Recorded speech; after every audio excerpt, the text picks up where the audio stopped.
What's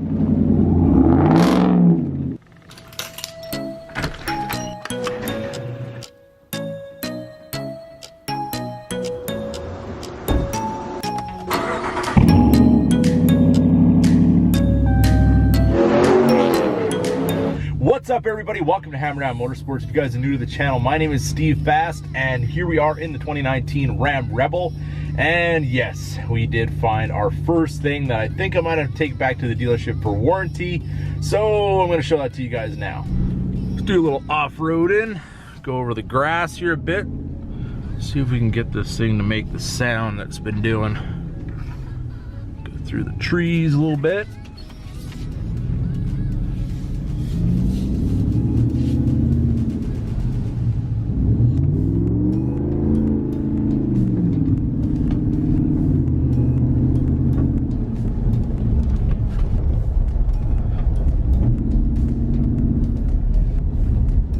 So basically this truck is exactly the way it probably would be at the dealership. If I took the time to make an appointment and take it in there, then it's not gonna do it. Just like on camera, it doesn't want to do it.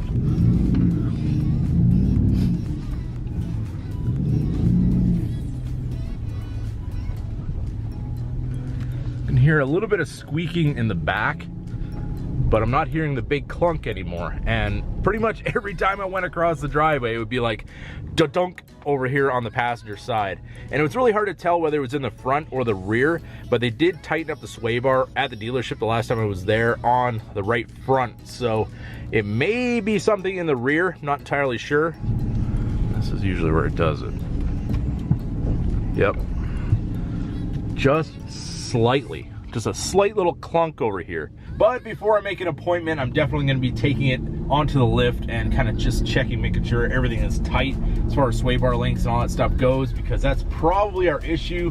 But of course, now that I'm filming it, it doesn't want to do it. At least not enough so you guys could hear it properly. And if you guys may have noticed, I did get an overlay. This is just something from Amazon. It's a sticker basically that goes over top of your start button. It was a whole lot cheaper than actually going out and getting like a Hellcat start button. I'm not entirely sure if they would work anyway, but they probably do. All in all, this was like 15 bucks and it sticks over top. And if you don't like it, you just pull it off and it's not really a big deal. But at first I wasn't entirely sure about it, but after having it on for a little while, I actually really like it. So drop in the comments, what do you guys think of the red start button? So as luck would have it, I was trying to show an issue that the truck has been having for the last couple of weeks. A little clunk and bang kind of as it goes over bumps, and yeah, doesn't want to do it for us today. But all in all, if you guys have been having the same kind of issue, and maybe some of you guys have had it resolved at the dealership, drop in the comments, what are some of the issues that you guys have found with kind of clunks and bangs on these trucks? 1,700 miles, we shouldn't be having these issues already. But with that being said, we do have the 1995 Ram project. This is the Hammer Wagon. We got the 37-inch Toyo Open Country MTs. We still got the bumper off. I've been working on some stuff as far as the winch mount goes, because that's where the winch is going to go. You can see we got the tranny lines all relocated here. And I also wanted to say a huge thank you to everybody out there for 18,000 subscribers. We're definitely going in the right direction with the channel. I hope you guys are enjoying the content. We do have a whole lot of stuff going on here. So I figured we're just going to spend a little time today. We're going to go through kind of what's going on here in the shop, different projects, different vehicles that we have, and just kind of give you guys an overview of what the world of Hammerdown Motorsports really is. So we have had a little lull in videos. That's basically because our whole family's been sick. We've had colds and all that kind of nastiness going on, and pretty much nobody wants to hear me hacking and sneezing on the camera. And I basically just kind of took a little bit of a break, and I've been working on the 95 Ram project. So as you can see, we still have the bed off. I did put a new fuel pump in this truck just because, well, here it is right now, and probably the second that I put this bed back on, the old one was gonna die, and then I would probably have to pull it off again. So I went one step ahead and I got a new fuel pump, installed that. Everything's working really well. And you can see the back of the cab, we do have our Raptor liner on, and everything is still kind of curing on this, but you can touch it. Everything is looking really, really nice as far as that goes. So once we get the bed back on, we have the back of the cab done. I have the front of the bed done as well. So everything is nicely covered and protected. And over here, we have a nice cab corner done. If you guys remember, this was the passenger side cab corner. Cut out all that rot. This one just had a tiny little hole in it, but as you can see behind there, there probably would have been more to come. So now we have all new metal in this area. It's all welded up and ready to go. Everything's nicely smoothed out. And you can see with the Raptor liner, it looks absolutely amazing. And same goes for the driver's side. Got that all fixed up as well. This is our old cab corner from the driver's side. And as you can see, this side was a little bit more ugly. Definitely a whole lot of rot going on there. And over here you can see we still have a nice big rust hole in our rocker panel, but not a big deal. We do have new metal here for that. We're gonna be replacing both rockers, both sides, just getting all that old rot out of this cab, and everything should be looking awesome once again. And then over here on our bed, we do have the tailgate nicely done. I did the rest of the bed earlier, but I just wanted to get this tailgate finished because I wanted to get all the badges and everything on it before I did the Raptor liner. But we do have a 2010 Ram badge right here. So last year they called them a Dodge Ram. So you can still see the Dodge above the Ram symbol. And then over here, I thought a nice little touch would be to put the 2019 4x4 badge, kind of make it look a little bit more modern. And I think it turned out really, really nice. Then over here we have our pile of parts, which is more stuff that needs to go into this truck. We also have something for the 2019 Ram right here. This is actually our camera kit for the front. So we are gonna be chasing down how to do that. We do have our little connectors here, and then this is kind of just the whole camera setup. And then over here, this is actually from Z Automotive. If you guys watched our Taser video, this is the same company, and this is their camera wiring kit that piggybacks onto the back of the 12 volt. So hopefully we can get keyed power to our camera and then get that all run through our 12-inch screen with the Taser. Fingers crossed. And also for the 2019 Rebel, we do have our new air compressor for our Dixie Horns. So hopefully this one works a whole lot better than the one I got originally, but the company was really good to deal with. They sent me a new one pretty promptly. We just got to put that in and hopefully everything will work as it should. And over here we got our 2012 Can-Am Commander 1000. This thing's been a blast to own. I bought this brand new in 2012. I put wheels on it. I put the rock guards on it. I put the doors on it. And we put lights on the front. I put the steel bumper. I got a synthetic winch cable. I have the upper lighting here. It actually has a PA, which I'm not sure if it works anymore because I think the CB got wet, but either way, we have that. We have yellow underglow on this thing, and yeah, it really needs a good cleaning, but this thing's been working absolutely awesome.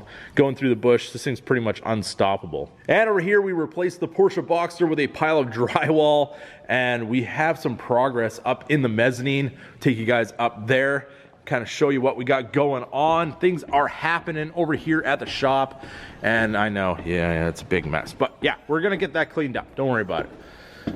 We have our deer right here, and we have a ceiling in the mezzanine. Look at that. So big thanks to neighbor Mike. He came over and helped me out with this. Honestly, this only took him about 2.5, 3 hours tops. Get all this in place. We still have to do the taping and all that kind of good stuff, but all in all, this place is coming along. So next thing for this room, we're going to be doing all the wall board. We got to tape everything, and then I'm going to be doing some custom kind of veneers and whatever. I don't know. I'm not entirely sure what the walls are going to look like just yet, but I definitely don't want to leave them just plain white. I want to do some more kind of man cave custom kind of things, and I've been doing a lot of research on that. Then over here, I'm going to be putting a counter kind of bar area, and then back there is going to be more of the kitchen area where the refrigerator is going to be right there, and then back in this area here is going to be my office, and we're going to have internet, we're going to have all that kind of good stuff back here. Going to have my desk, going to have my computer, and then I can do all my editing from right here in the shop. So I'll take you guys downstairs, kind of see what we got on the other side of the camper. This is our RV that we definitely don't use enough, and hopefully once our kids are a little bit older, we're going to be taking this thing out and actually using it for what it's supposed to be used for, which is going out and having fun on some trips. We do have the 2002 MX Z600. As soon as we got some snow, we're going to be taking this thing out and having some good times with that. This sled has been super reliable. Pretty much just put gas in it and make sure the oil's filled up, and it's been an awesome little ride. And I think this is the lowest mileage Cummins diesel that I've ever heard of from 2014. This truck has 14,600 miles on it currently. A lot of the jobs that I do with this truck are really local, and I don't have to put a lot of mileage on to actually get to them. So the mileage has stayed really low. I bought this truck brand new in 2014, and we put the service body on. Everything's worked out really well with it so far. I do plan on doing a couple of modifications to this truck to kind of do it up a little bit. Now that our warranty is going to be up next month, the possibilities are endless. I'm thinking maybe we're going to put some stacks on it. I think with the stance of this truck, it would definitely suit it. You can see how the service body kind of comes out a little bit, and then you can put a stack on either side, and who knows, maybe it might even roll some coal one day. And over here we have our 1991 S10. I really love the wheels on this truck, but obviously the tires are shot. It is a four-wheel drive. It has a 283 V8 swap in it with headers and everything. You can see the pipes coming out the side. This thing, I mean, the people that built it had good intentions, but the delivery wasn't exactly there because there's a whole lot of stuff wrong with this truck. Hence why it's kind of just sat here. Once the Dodge is done, I think we might start to play with this thing a little bit. I might get a 5.3 liter and put it in here because I definitely want to go back to fuel injection. This has now been switched to carburetor, and it's basically a basket case. I just want to rip everything out and start fresh. But it is a cool little truck, and I think we could have a little bit of fun with it. Now let's take a little tour of our little shop up here. This is where we store all the other stuff, and this is how you know it's my shop, because it's pretty much just as messy as the big one. But either way, we have our 72 Dart right here. We have the 98 Porsche Boxster over there. We've got my stereo wall right here. And this is actually the headliner for the 95. We did it in black. It looks absolutely awesome. And here we have my supercharged Yamaha motorcycle, which I really like to ride, but I haven't had time to ride in probably about a year. So there it is, everybody, a little glimpse of what we got going on over here. Obviously a whole lot left to do, but little by little, day by day, we're getting all of this sorted out, and it's gonna be absolutely awesome when it's all done, and I can't wait to show you guys the final result. I just kind of wanted to make this video, kind of document where we're at this point, so we can really appreciate when it's all done, kind of where we came from. But with that being said, I hope you guys enjoyed this video. If you did, don't forget to give it a big thumbs up. If you're new to the channel, hit that subscribe button, and as always, keep that hammer down.